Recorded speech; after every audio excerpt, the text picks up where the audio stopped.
jungle. بسم اللہ الرحمن الرحیم حامدا و مصلیم و مسلم اعوذ باللہ من الشیطان الرجیم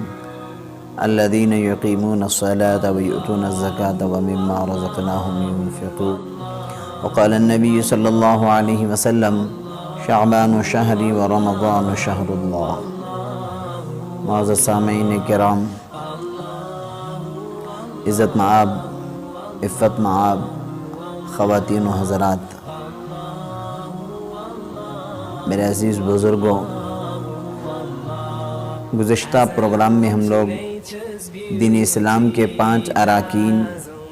میں سے ایک اہم رکن زکوٰۃ کے تعلق سے سنا تھا۔ کچھ اور باتیں باقی ہیں، اللہ تعالیٰ توفیق دے تو آج اور کل اس کو ہم سنیں گے۔ اللہ تعالیٰ نے قرآن مجید میں زکوٰۃ کے ادا کرنے والوں کے لیے بھی بڑے وعدے اور فضیلتیں بیان کی ہیں، اور سب سے بڑا فائدہ اس کا یہ ہے کہ مال پاک ہو جاتا ہے، اور پاکیزہ مال کی حفاظت ایسی ہوتی ہے کہ اس کو کوئی سمندر کا پانی یا کوئی دنیا کی آگ جلا نہیں سکتی۔ یہ 2 مثالیں سمجھنے کے لیے دی گئی ہیں کہ زکوٰۃ ادا کرنے کے بعد دنیا کی سب سے بڑی طاقتور چیزوں میں سے ایک آگ ہے جو جلا کر چیزوں کو راکھ کر دیتی ہے، اور دوسرا پانی ہے جو اچھے مضبوطوں کو بھی بہا کر توڑ کر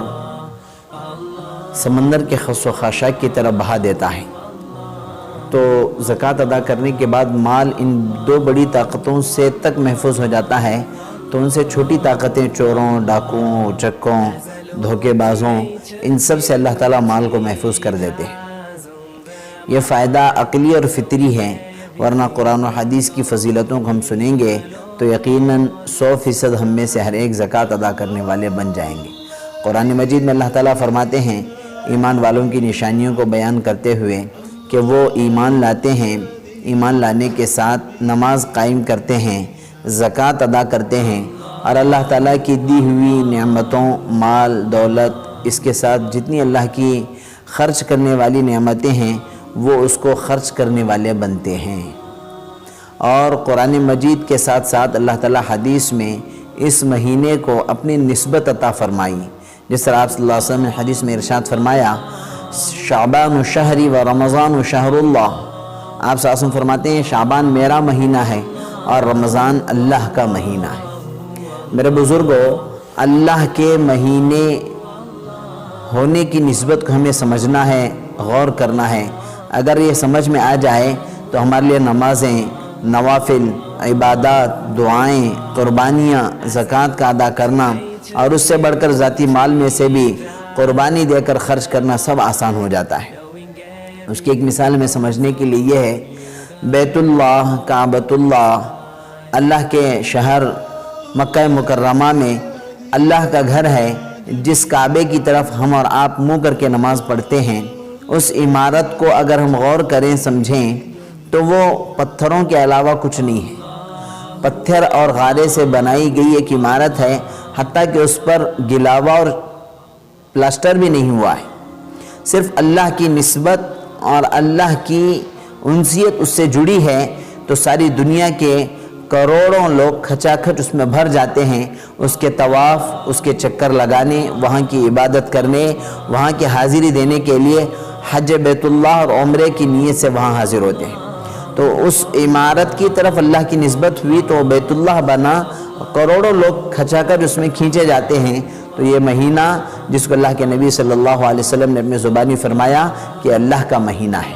تو اس مہینے کی نسبت اللہ سے ہے۔ تو اب آپ غور کریں، اس اللہ کے مہینے میں ہم کیسی عبادت کرنی چاہیے، کتنے نوافل اور فرائض کی پابندی کرنی چاہیے، کتنے تہجد فرائض کے ساتھ، واجب الوتر کے ساتھ، سنتوں کے اہتمام کے ساتھ،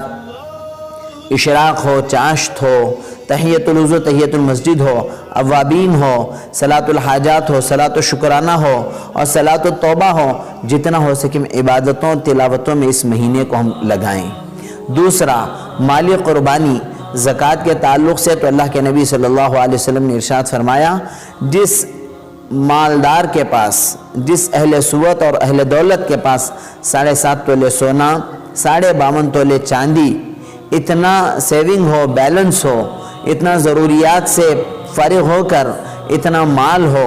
چاہے وہ سونا چاندی زیورات ملا کر یا صرف روپیہ پیسہ یا سارے چیزیں ملا کر آپ 52.5 تولے چاندی، یا کم از کم اس طرح سمجھیے کہ کسی کے پاس 25,000 بھی بیلنس ہے، ضروریات پورے کر کے باقی ہے،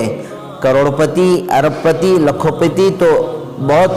اونچی بات ہے، اللہ تعالیٰ ان کو نصیب کرے کہ وہ بھی مکمل زکوٰۃ ادا کریں۔ درمیانی مالدار بھی اگر 25,000 بھی اپنے پاس رکھتا ہے تو اس پر بھی زکوٰۃ واجب ہے۔ تو زکوٰۃ اگر ہم حساب سے مکمل صحیح نکال کر ادا کریں تو غریبوں میں سے کوئی غریب، مسکینوں میں سے کوئی مسکین، فقراء میں سے کوئی فقیر پریشان حال نہیں رہے گا۔ اللہ تعالیٰ غربا اتنے ہی بنائے ہیں جتنا اللہ تعالیٰ مالداروں کو مال عطا کیا ہے، اور مالداروں سے بھی کہا کہ تم اس میں سے صرف 40واں حصہ اتنا ہی آپ ادا کرو۔ اگر ایک مالدار اپنے آپ کو یہ سمجھے کہ میں پوسٹ مین کی طرح ہوں، اللہ کا دیا ہوا مال اللہ کے فقراء، مساکین، غربا میں پہنچا دوں، تو یہ بہت بڑی سمجھ کی بات ہوگی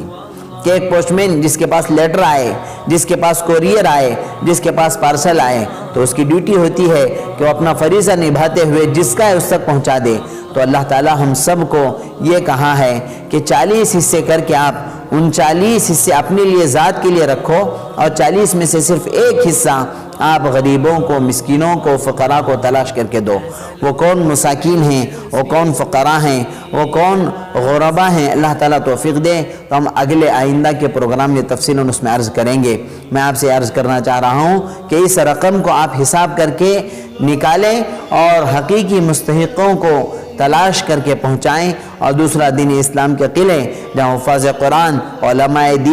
دین کے دانشور حضرات تیار ہوتے ہیں، ان کی بھی آپ فکر کریں۔ اللہ تعالیٰ کی ذات سے امید کرتا ہوں کہ اللہ تعالیٰ آپ کو ان باتوں کو سمجھنے کی توفیق عطا فرمائے، مجھے اور آپ کو زکوٰۃ دینے کے اہل اور حقیقی مستحقوں تک زکوٰۃ پہنچانے کی توفیق عطا فرمائے۔ اللہ تعالیٰ ہم سب کو ان کہی سنی باتوں پر مکمل عمل کرنا نصیب فرمائے،